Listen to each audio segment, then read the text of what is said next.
Sir entrenchment clause का मतलब क्या होता है? बहुत अच्छे से समझना, क्योंकि ये किसी किसी को ही समझ में आता है। Please listen to this very carefully. एकदम कान ऐसे करके बैठ जाओ, आंखें ऐसे करके बैठ जाओ एकदम बढ़िया से, ठीक है? तो अगर मान लो सर मुझे आर्टिकल्स को ऑल्टर करना है तो I need S R. I need S R. S R बोले तो स्पेशल रेजोल्यूशन। सर ये जो स्पेशल रेजोल्यूशन चाहिए होता है, ये स्पेशल रेजोल्यूशन का मतलब क्या हो गया है? ये स्पेशल रेजोल्यूशन का मतलब होता है that you need at least 75% of the votes in favour. कि अगर मान लो वोटिंग कराई गई तो 75% वोट फेवर में आने चाहिए। बोलो हाँ। हाँ सर 75% यानी 3/4 एक्सेप्टेंस आनी चाहिए, तो हम बोलते हैं कि yes yes yes yes yes ये कंपनी का क्या पास हो गया, एसआर पास हो गया। इतनी बात समझ में आती है? हाँ आती है सर। मैं पहले बोलता हूं लॉ में क्या लिखा है, बट फिर एग्जाम्पल से बढ़िया एक्सप्लेन होगा। लॉ में ऐसा लिखा है, इन जनरल तो आर्टिकल्स को ऑल्टर करने के लिए एसआर चाहिए होता है। अगर आप अपने आर्टिकल्स ऑफ एसोसिएशन में एक क्लॉज डालते हो, जो क्लॉज ये बोलता है कि या तो ऑल या any part of the AOA, all और एनी पार्ट ऑफ एओए को ऑल्टर करने के लिए we need something more strict than SR. एक बार दोबारा बताओ, अगर आप अपने आर्टिकल्स में एक क्लॉज डाल देते हो कि भैया या तो ये पूरे एओए को या फिर कुछ क्लॉजेस को, मतलब कुछ पार्ट ऑफ द एओए को अगर ऑल्टर करना होगा तो एसआर से काम नहीं चलेगा, we need something more strict. हमें कुछ और स्ट्रिक्ट बनाना पड़ेगा और स्ट्रिक्ट कंप्लायंस चाहिए, तो उस क्लॉज को नाम दिया जाता है एंट्रेंचमेंट क्लॉज। यानी you are making the alteration of the articles of association more strict. They are simply saying you have to enter a clause, and entrenchment clause add करना it is purely optional at the part of the company, it is not mandatory. हो सकता है paper में यही सवाल आ जाए कि एक कंपनी ने अपना एंट्रेंचमेंट क्लॉज ही नहीं डाला एओए में, बताओ एओए वैलिड है इनवैलिड है? अरे प्योरली वैलिड है, प्योरली वैलिड है। कौन बोल रहा है भाई इनवैलिड है? It is purely optional in nature. आपका मन करे एंट्रेंचमेंट डालो, आपका नहीं मन कर रहा ना डालो एंट्रेंचमेंट। तुमको कौन बोल रहा है एंट्रेंचमेंट डालो? फॉर एग्जांपल मैं बोलता हूं, मैंने बोला 70 से लेके 90 वाले जो क्लॉज है मेरे आर्टिकल्स में 100 रेगुलेशंस डली हुई है सपोज, ठीक है? 70, 71, 72, 73 एंड सो ऑन टू 90। ये जो पार्ट ऑफ द आर्टिकल है ना मेरा, इसको अगर कभी ऑल्टर किया जाएगा तो एसआर से नहीं होगा। लेट्स से इसके लिए हमें 95% वोटिंग चाहिए होगी, तो फिर उसके लिए 95% वोटिंग चाहिए होगी, वो एसआर से ऑल्टर नहीं हो सकता। This is called entrenchment clause. कुछ गया दिमाग में? अब मैं एक एग्जांपल देता हूं, अब मैं इसके पीछे का जिस्ट बताता हूं कि ऐसा हुआ क्यों। हुआ क्या, मान लो मैं आपसे पूछूंगा, आप मेरे को आंसर करना, ठीक है? मान लो कि सर एग्जांपल लेते हैं, एक कंपनी है और उस कंपनी में ना, उस कंपनी में 3 लोग हैं, ए बी और सी, ठीक है? एक कंपनी है, उस कंपनी में कितने लोग हैं? 3 लोग हैं सर, ए बी और सी। और ये जो कंपनी है, ये कंपनी गई मान लो जेठालाल के पास, और ये कंपनी ने जेठालाल को जाके बोला कि आप हमको क्या कर दो, फंडिंग कर दो।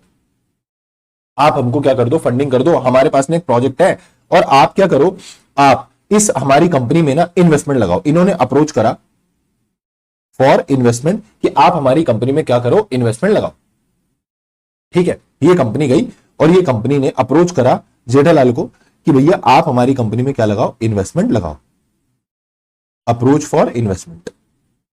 अब जेठालाल ने बोला कि अच्छा तुम एक काम करो, तुम पहले मेरे को यह बताओ कि तुम्हारी कंपनी में किसकी किसकी कितनी कितनी शेयर होल्डिंग है। पहले आप मेरे को यह बताओ कि आपकी कंपनी में किसकी किसकी कितनी कितनी शेयर होल्डिंग है। तो इन्होंने बोला कि जो ए है इसकी शेयर होल्डिंग है 25%, जो बी है इसकी शेयर होल्डिंग है 25%, और जो सी है इसकी शेयर होल्डिंग है 25%, और बाकी कुछ अदर्स है उनकी शेयर होल्डिंग है 25% मिला के। अदर्स में बहुत सारे लोग हैं, और उनकी मिला के कितनी है 25%, तो उसी में से कुछ एग्जिट होंगे और 10% हम आपको देंगे। इन्होंने बोला 10% आप हमारी कंपनी में इन्वेस्ट करो, वो जो अदर्स वाले 25 है ना, उसी में से 10% हम आपको दे देंगे, मतलब वही उसमें से 10% लोग एग्जिट लेंगे और उसकी जगह पर आप आओगे। जेठालाल ने ऐसा सुनते ही मना कर दिया कि मैं इन्वेस्ट नहीं करूंगा, मैं इन्वेस्ट नहीं करूंगा। बताओ उसने ऐसा क्यों कहा होगा? जेठालाल ने यह सब सुनते ही मना कर दिया कि मैं इस कंपनी में इन्वेस्ट नहीं करूंगा, I don't want to invest. इन्होंने बोला सर आप एक बार पढ़ के तो देखो, हमारे ऑब्जेक्ट्स में ये है, हमारे आर्टिकल्स में इतना बेटर आर्टिकल्स बने हुए हैं, हमारे ये रूल्स है, हमारे ये रेगुलेशंस हैं, ये हमारे ऑब्जेक्ट क्लॉज है, ये सब कहानी लिखी हुई है सर, हम देखो ये कर सकते हैं, हम वो कर सकते हैं, हमारा एओए पढ़ के देखो आपको मजा आ जाएगा। जेठालाल ने बोला मैंने सब पढ़ लिया है, पर उसने मना कर दिया। उसने ऐसा क्यों किया? Why he did that? Sir Jethalal ने यह सोचा कि यार एक बात बता, अगर मैंने इस कंपनी में इन्वेस्ट कर भी दिया अभी ये सब देख के, तो कल को तो ये क्या करेंगे, इन तीनों के हाथ में, क्योंकि ये कंपनी एक तरीके से इन्हीं की है, इन तीनों के हाथ में 75% जेठालाल लाचार हो गया। सर 75% तो इन्हीं के हाथ में है। जेठालाल कह रहा है कि भाई एक बात बताओ, कल को अगर मान लो कुछ भी मैटर हुआ, तुम लोग तो पकड़ के मेरे से इन्वेस्टमेंट ले लोगे, और तुम लोग तो पकड़ के क्या करोगे, कल को तीनों मिलके आर्टिकल बदल दोगे क्योंकि एसआर चाहिए, और मैं वहां पे खड़ा ऐसा देखता रह जाऊंगा बस कि ये क्या हो रहा है, ये क्या हो रहा है। मैं तो चेंज भी नहीं करवा पाऊंगा और मेरी तो कोई वोटिंग भी मैटर ही नहीं करेगी।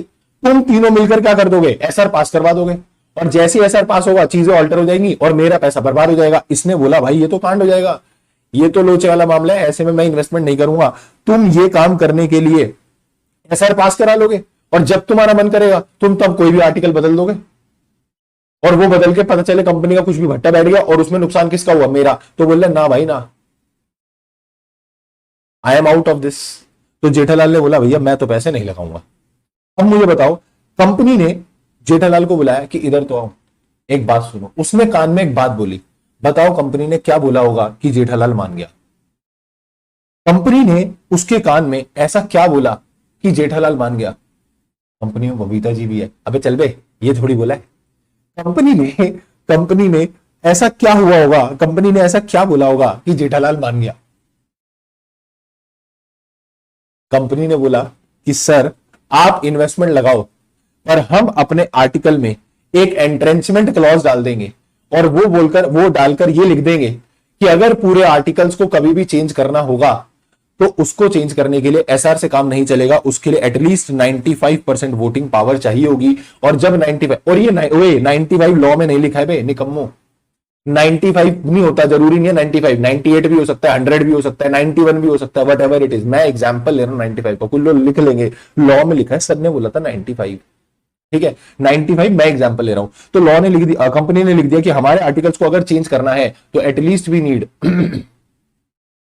कि आपके बिना चेंज हो ही नहीं पाएगा। ऐसे नहीं लिखेंगे आपके बिना चेंज नहीं हो पाएगा, तो क्या लिख देंगे 95% वोटिंग चाहिए होगी। अब इनकी 75 हो भी गई तो 25 तो और के पास है, अब तुम बोल लो 10% इसको मिल जाएगी, तो 15 औरों से भी ले ली, मतलब 75 ये हो गए, अदर्स वालों से भी 15 आ गई, तो भी 90 हुआ ना। तो यानी इसका रोल तो आएगा ही आएगा बीच में जब 95 हो जाएगा तो इसके बिना तो वो काम असंभव हो जाएगा। तो इसने बोला ठीक है, I will be ready to invest in your company. तो ऐसा कुछ करना is called as entrenchment clause. कहानी समझ में आई? More such related content do follow channel. Thank you.